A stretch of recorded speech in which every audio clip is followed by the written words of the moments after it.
Drama Shaukat के नए episode बड़े धमाकेदार होते जा रहे हैं। ज़ारा के गिरने के बाद क्या ज़ारा की प्रेगनेंसी खत्म हो जाएगी? माहम के चेहरे पर चढ़ा हुआ नकाब आखिरकार उतर ही गया।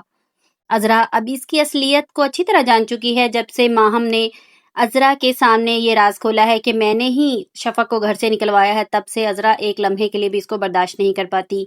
जैसे ही माहम कमरे में आती है, अज़रा चीख चीख कर ज़ारा और ज़ारून को इसकी हकीकत बताने की कोशिश करती है।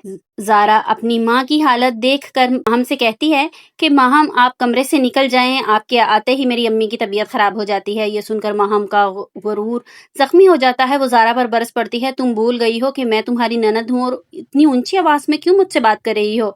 तुम शुक्र अदा करो कि मैंने तुम्हारा रिश्ता अपने भाई के लिए ले लिया, वरना अभी तक तुम मैके में ही बैठी होती। लेकिन ज़ारा अपनी जगह से नहीं हिलती। वो दोबारा दो टोक अल्फाज में कहती है, आप प्लीज़ कमरे से बाहर निकल जाएं।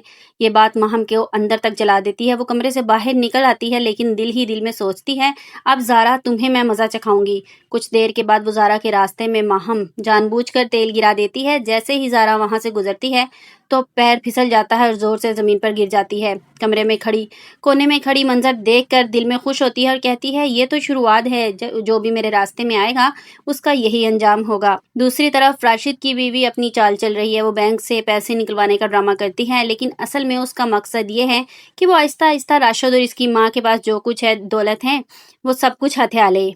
इसकी आंखों में सिर्फ एक ही ख्वाब है कि वो सब कुछ हथिया कर गायब हो जाएगी।